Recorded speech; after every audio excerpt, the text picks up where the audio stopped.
So I think it's fair for us to kind of get started here. And as more people come in, we'll definitely allow them to enter. But I just want to say thank you for everyone joining us here today. We are very excited to introduce Andy Stutzman. Not that many of you already don't know him for all his great work in Philadelphia, but we want to just give a special chance for our members and our local leaders to get to know Andy and see his vision for Next Century Cities in 2024.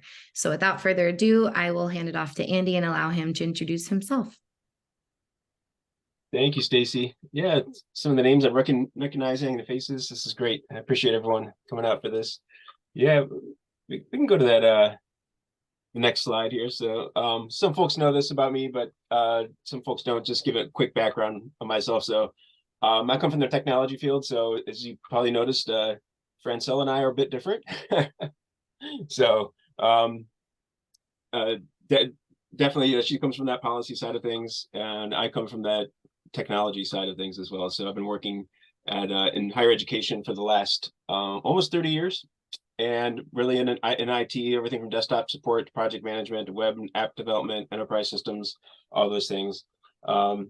Thankfully, I've been able to expend the last almost 12 years working at Drexel, really focused on unique things around digital equity, workforce development, and those things as well within the city of Philadelphia too. So just a little bit on my background there.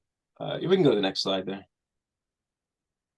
Yeah. While in Philly working on, I got to work on Philadelphia's BTOP grant, as we called it, the Key Spot project. We built out over almost 80 computer labs throughout public computer labs throughout the whole city back in 2012, 2013. And worked on some big workforce development initiatives, including MacArthur Foundation's LRNG digital badging project, working with Connie Yao on that, leading that for Philadelphia and working with cities across the country on that.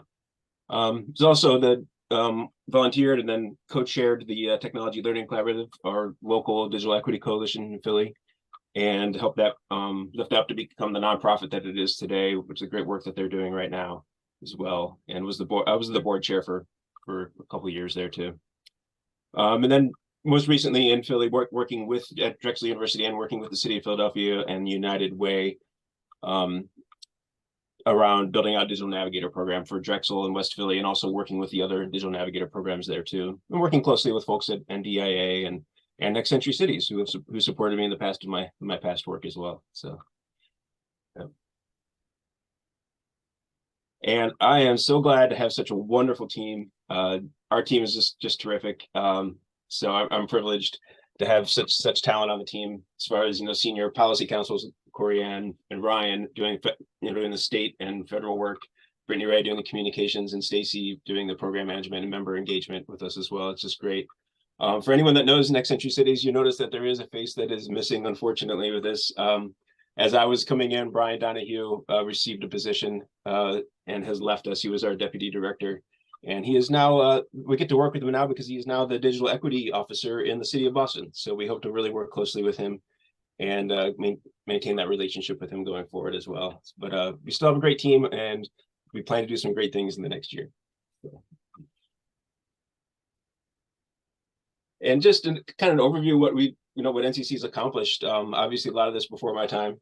But we were just recently at TPRC doing the research conference, focusing on the Texas case study that we had done on broadband successes there. We had great communicators summer camp, which I know some of the folks there. I was not part of NCC then, but I know some of the folks that went there, and that's just a great opportunity for folks there, led by Brittany Ray. And we were involved with Congress, the congressional briefings here. We hosted a congressional briefing in Washington, discussed the ACP, and shared insights in the future on that.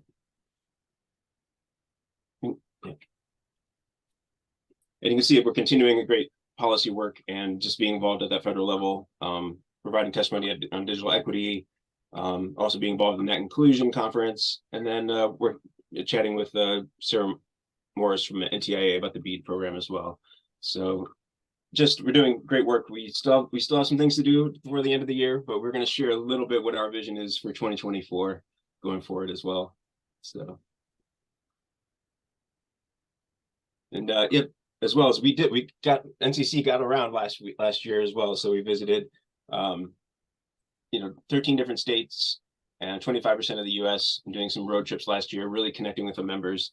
And that's really going to be one of our focuses in 2024 is really member engagement and trying to kind of redefine what it means to be a member organization and how we can engage with you too.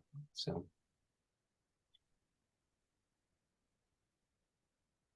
Yep, looking ahead. So yeah, we're still focusing on that policy, advocacy, support, the partnership, and community connections as we move ahead.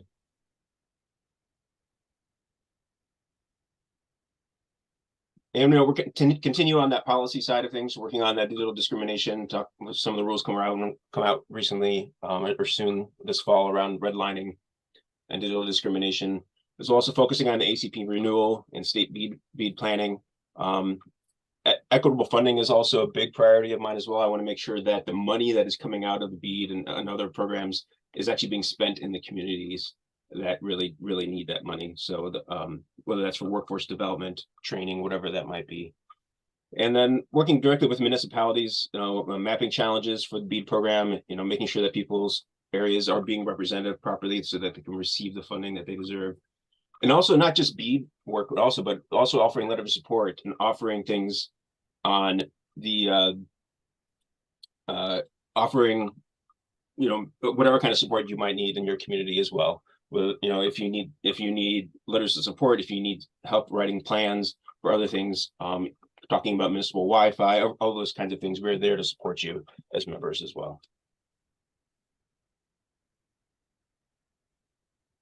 And some of the big priorities right this year, 2024 is going to be a year of storytelling for us. So we're looking for our partners, our members, funders, really to help us really fund and create this really great program of storytelling. We really want to be able to go through into the communities and tell the stories of broadband that are happening today. As I've been saying, the good, bad, and the ugly, we need to share some of the struggles that are going on there so that we can really help people understand why the need is so important too. So, and through this, is going to be the member engagement. We're going to be looking at and talking, making sure we're connecting with all over 219 members that we have here, 220 with Philadelphia coming on soon as well. So we want to make sure that we're engaging with you and that we are meeting your needs and that we're creating resources that are meaningful to you as well. And one of the other big things that's just a passion of mine is making sure that device access is out there. And so I want to really kind of dig into that stories, talking to some of the bigger groups in there of PCs for People, Digitunity, Human IT, all those groups as well. And just sit there and talk and have a kind of a conversation on device access, because broadband adoption and access is so important, but it's also meaningless if we don't have equitable devices out there that we're giving those out to the community. And then again, working on workforce development and investing locally, and that goes back to the equitable spending piece I was talking about as well. So as we're creating digital navigator programs, as we're training folks for digital skills, as we're creating, laying that fiber, as we need, if the workforce is not there, making sure that we are training and investing in the communities that have been marginalized for so long, making sure that they reap the benefits of that workforce development and training as well, and investing locally. One of the passion of mine with working at Drexel, one of the priorities we had every time we had a grant, we were always hiring within the community, because representation matters. We want the community to be part of the team, be part of the work that's being done, because that money means that money is going back into the community as well. So those are part of that work. So we want to be able to go around and do road trips and do some storytelling around this work, and work with you all on that as well.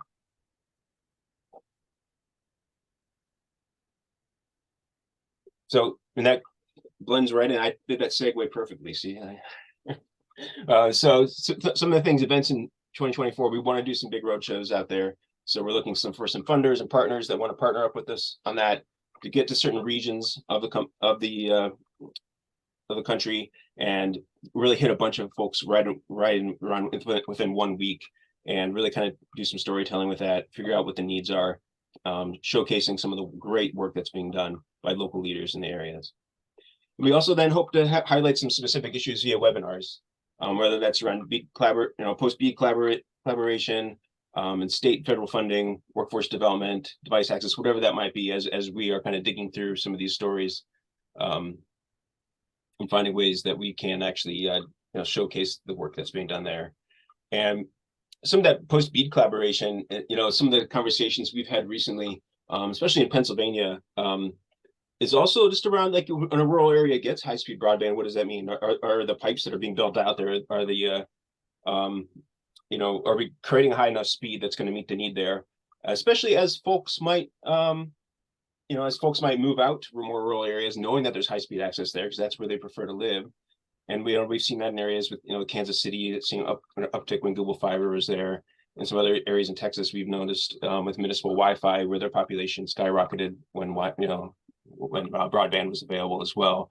So what does it mean post-COVID for communities? And then also at the government level, as well as if they didn't have consistent access to the internet, what about digitization of things, right? Making sure that even communities, not just communities, but governments, and then are they thinking about the digital skills that may be necessary once they have those connections too?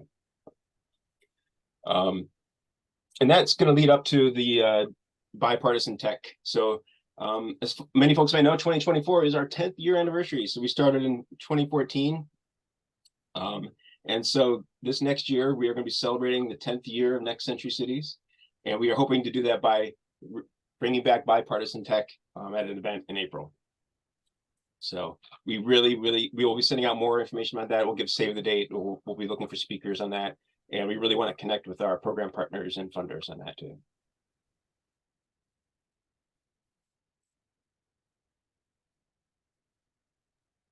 And I talk really quickly, apparently.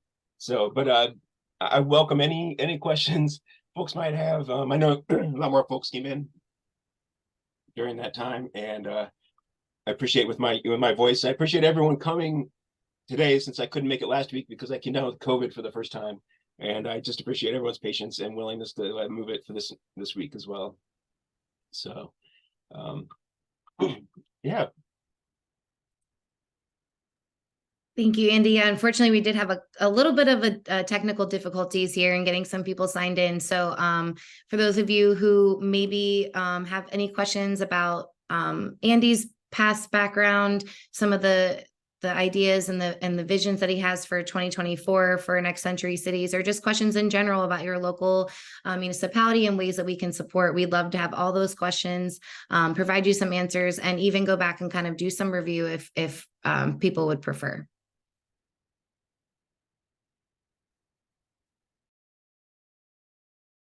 I see Jim has raised his hand. Please go ahead and pull off mute. You may go ahead and ask your question.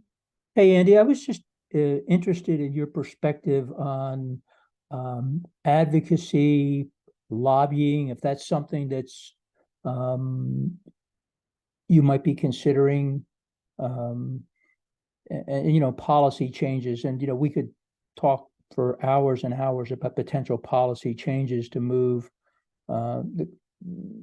to cross the digital divide, but just interested in your thoughts on that. So I'll leave it at that and let you go wherever you want to go with that. Thanks, Jim. Yeah, as most people know, nonprofits, we actually can't get into the lobbying piece of that, but advocacy definitely we can. So as we see that there's really important things out there, we can advocate for that. We've done that for several times, helping municipalities and organizations advocate as well, writing letters of support for you to advocate for certain issues, whether that's municipal Wi-Fi, whether that's ACP, whether that's trying to get Congress to pass more chairpersons for the FCC as well, making sure that we have a full slate on there. So we've done a variety of advocacy on those levels as well. Some of the advocacy we're doing right now is on the broadband nutrition labels, as they're calling them right now, working with the FCC on that. So yeah, so we definitely are working, as far as advocacy things. And one of the big things we want to do as far as member engagement this year as well is we do some excellent work at the policy side on both local and federal work side, but we want to make sure that we are translating that so our members understand why the work that we are doing is important, right? Why should you worry about a decision that's being made by the FCC around net neutrality, right? Or whatever that issue might be. So in our newsletters, we're looking to transform those a little bit to have kind of a section saying, hey, here's a little bit of technical piece in the work that we're doing, and this is why it's important to you and how we can help you advocate for these things as well. So, yeah, definitely. So a few more people joined us. So I'm a fast talker, so we did go through some of the slides. So, but folks have questions, we can probably go back to that, maybe the priorities, Stacy, as well. To the so I'm interested in hearing if we have any member organizations here, if anyone wants to, you know, how we can better engage with you and as well. And we're looking for folks to come visit. So if you have some interesting things going on, people, you know, some programs you want us to come see, we would love to come out there with you. Especially as we're putting together some funding right now to really kind of create the storytelling piece. If there's something out in your area that we can come out and really showcase you and kind of lift up the local leaders in your area, and which obviously, you know, puts a spotlight on the work that you're doing too. So we love to do that work as well. Yeah, that's awesome, Andy. And I look forward to seeing you next month here in Holland, Michigan, where I can, you know, share our story of how we got to where we are in building citywide fiber broadband service for our community. And I think there's going to be some cool things that we'll be able to share in our journey that you'll be able to use as a case study.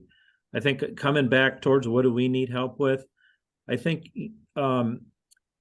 consistent messaging that can be really tailored towards a community to say, here's the why we're working on this. I think that is something that would be valuable to any community that's looking to really dive into broadband development. It's a complex topic, and ways to simplify it with case studies as you're working on. I think playbooks, you know, how do you, for example, engage with your community as a whole? What are the things you should do to do that? When you do, what questions can you expect to hear from a community that's trying to understand the opportunity? Things like that in that community engagement, I think is a really valuable investment. You guys have done some of that in the past. So it's, you know, keep working on that stuff. We used a lot of the tools that came out a few years ago from you as a part of our dialogue to the community. So keep up the good work in that area too. Yep. Thanks, Pete. Yeah, I appreciate that. Yeah, I look forward to seeing you in a few weeks as well. Getting out there to see family, because my family's out in Michigan as well. So looking forward to see that too. Do that too. That's perfect. Yeah, and you know, we're trying to really like community engagement. There's a lot of communities that don't even know that what BEAD is even yet, right? So making sure that they understand the opportunities that are out there in front of them. Yeah, exactly. So thank you for that. Yeah. Yeah. So we're for folks that are coming in, we're just taking some questions around some of the slides that we had shared earlier. One of the things we're talking about is also about device access. I'm really interested in that's some of the work I did with Drexel University and also at Temple University, doing a lot of refurbishing and just talking to folks about equitable devices, what that means, and making sure they have access to that, you know. So we talk about equitable internet, the broadband nutrition labels, we almost need that for devices as well. What does an equitable device look like, right? Something that's less than 5 years old, 5 or 6 years old, has a certain amount of memory in it, certain amount of speed as well. It's something we were very frustrated with sometimes with the refurbishing we were doing, is we only had access to devices that were slower, but it was better than nothing in many ways, but it's also just didn't feel like equity to me, that work there. So some of the discussions we're hoping to have in the future too. So this is great. Any other questions out there for me? I'm not great at Jeopardy, but you know, we can. Andy, this is Dave Keys. I'll jump in here. Dave Keys from Seattle. Thanks. Welcome to NCC. Just a couple things. One is just appreciation for the staff and the work that folks have been doing, and you know, some great work on the policy things particularly. I mean, it seems like there's just a couple thoughts in terms of support going forward and parsing out what NCC does in kind of its niche. I mean, I think one of the things that one question as you were going through slides is where the digital equity plans are too. So most of your stuff seems to relate mainly to BEAD in one hand, except for some of the device access. And so that's part of it, just a question in terms of framing on where NCC supports our communities and vice versa. And then, like on the, as you mentioned, device access, I think one of the other things that kind of comes up is that maybe together and looking at NCC, this possibility for additional sort of research and policy positions on the question about affordability comes up. So affordability, both for devices and for internet and approaches to that. So just want to kind of plant that seed, and we're coming from Drexel, then maybe that sort of notion about how we NCC and how we all partner with universities and others to do research could be helpful on some key things going forward, and the role of cities in that, and policy that would support cities. No, I appreciate that. Yeah. In regards to BEAD and things beyond BEAD, that's something we are working with, especially digital equity plans. We're actually working closely with NDIA and other groups on that. We have basically a spreadsheet posted on our website of the links to all the BEAD plans for all the states that are available right now. So Corey Ann has been working really tirelessly on that and making sure that's up to date with some of our other our partners as well. But definitely we work beyond that as well. So if you're dealing with things around municipal Wi-Fi access, if you have other policy issues that you are trying to get highlighted, if you're just doing something unique and you want us to lift up that, you have a unique story you want to tell about the work that you're doing, we're willing to help you with that too. But on the policy and advocacy side, yeah, definitely we can always dive in if there's a specific issue they're struggling with. And one of the things I'd like to do with member engagement this year is actually create a network map of our members as well. So we're working we're working strongly on actually creating that network map right now, mapping out all the members around demographics, issues that you're struggling with, so we can connect members to members, right, that are doing some other work as well. We want to be able to do that kind of work too, and make sure that folks have use each other as resources as well. That's something I've done with a lot of the work in the past in Philadelphia. So, and definitely that. And yeah, device access. Yeah, definitely that. There's a lot we could do on the policy side for that too. There's a lot that universities, not just even research, but especially universities in more urban areas have a lot. There's a lot that they can do for their communities around there, around changing policies about how you refurbish and recycle computers, making sure that those computers don't go back to a third party when they could actually be easily refurbished and provided out to the community through other programs. There's a lot that can be done out there, or even just changing policy at the city and municipal side about how you refurbish computers and trying to track where those devices go when you're retiring them. How can they be refurbished and provided out to the community as well? So there's a lot that we could talk about on those issues. But I look forward to getting out to Seattle sometime too. Great. Yeah. Forward to that. All right. Any other questions out there?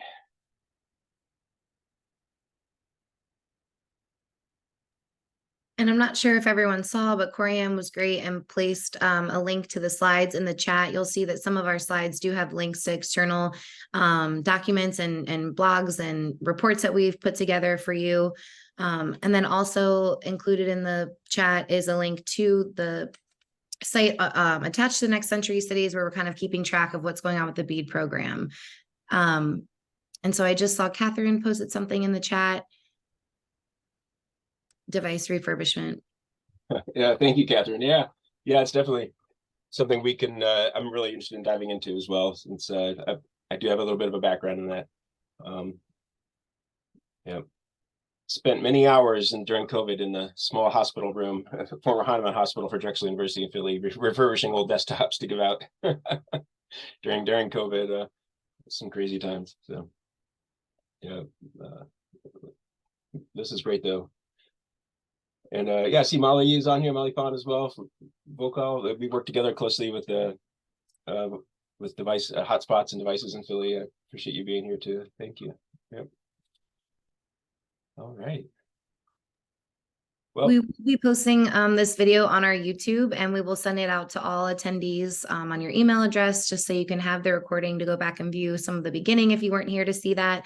It also will have a link to the slides as well. And as I said, Corianne placed that in the chat. So if there are any more questions for Andy or for anyone at Next Century Cities, we would love to answer that. Or if you want to send us a message privately to set up a time to meet with you and talk about ways we can support you, we would love that as well.